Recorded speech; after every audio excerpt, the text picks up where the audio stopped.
પ્રેમ કુલદીપસિંહ સાહેબનું સ્વભાવનો યુવાનો વિદ્યાર્થીઓ આર્થિક રીતે પણ સમૃદ્ધ થાય. હવે તમને જીવનમાં બે એજ્યુકેશન મળે છે. એક તમને કોલેજ સુધી મળશે, સ્કૂલ કે કોલેજ આવશે. બીજું એક એજ્યુકેશન જેનું નામ છે ભણતર. ભણતર અને ગણતર આ શબ્દો સાંભળ્યા જ તમે? જરા બોલતા રહેજો. સાંભળે છે? તો ગણતર આપવાનું કામ અમારી જેવી સંસ્થાઓ કરે છે. તો ગણતર એટલે શું? તમે બધા અહીંયાથી ભણીને બહાર જશો, તમારું બેંક એકાઉન્ટ ખોલશો, એમાં 4-5 લાખ મૂકવાના છો, તો બેંકનું ફોર્મ ભરવું પડશે. તો કોઈ સ્કૂલ કે કોઈ કોલેજ કદાચ આ બેંકનું ફોર્મ ભરવાનું શીખવાડતી નથી.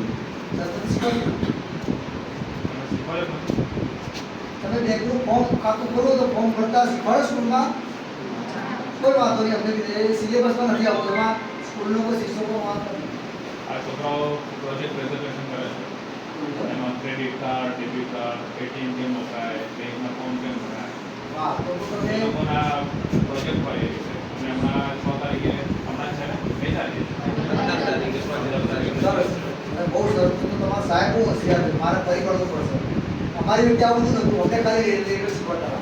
પણ હું મુદ્દાની વાત આપો કે એ દીકરીઓ બેઠી છે.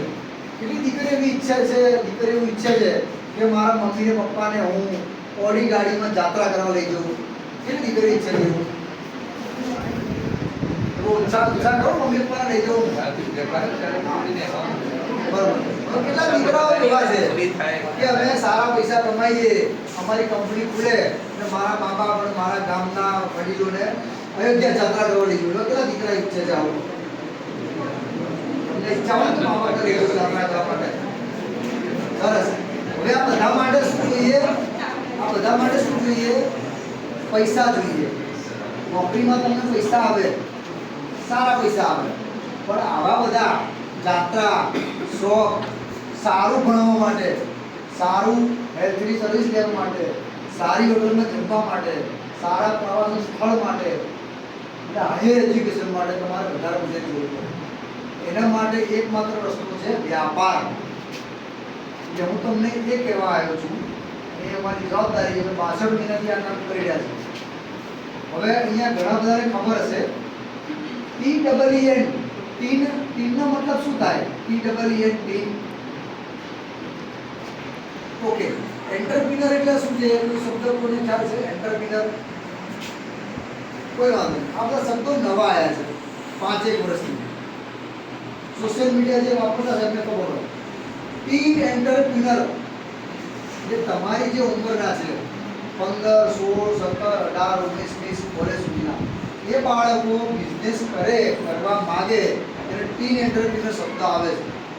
એટલે જેમ તમને સાહેબ શીખવાડે છે કે તમે ડૉક્ટર, એન્જિનિયર, સાયન્ટિસ્ટ, ઓફિસર બનો, એમ એક હવે એજન્ડા એવો ચાલે છે 5 વર્ષથી, સિલેબસમાં કદાચ નથી આવ્યું કે તમારા મનમાં અત્યારથી જ નાખેલી જેને નોકરી કરવી હોય નોકરી કરે.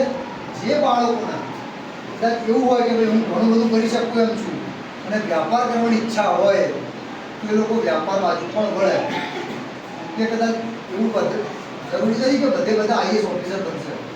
તો આમાંથી અમુક બાળકો એવા હશે, ઇન્ટેલિજન્ટ છે કે મારી જેમ ભણવામાં 50% લાવતા હશે, 55% લાવશે, પણ તમે એને બહારની દુનિયાનું પૂછો ને ત્યારે બધી જ ખબર હશે કે ઓલિમ્પિક કોણ જીત્યું, ક્રિકેટમાં હમણાં કોણ જીત્યું, અને બહુ હોશિયાર હશે. અને એની ટેકનિક એની પોતાની હશે કે સામેવાળા માણસને તરત જજ કરી દે કે આ માણસ કેવો છે, કે આ બેંક કેવા છે, આની બધી મારે શીખવાનું. આવી એક આખી કેટેગરી દરેક સ્કૂલમાં દરેક ક્લાસમાં હોય છે. અને હવે તો જે સાયન્સ જે રીતે આગળ વધ્યું છે, આવા બાળકોને અલગ તારવે છે અને એમને બિઝનેસ માટે મોટિવેટ કરે છે. અમે આ જ કરવા આવ્યા છીએ.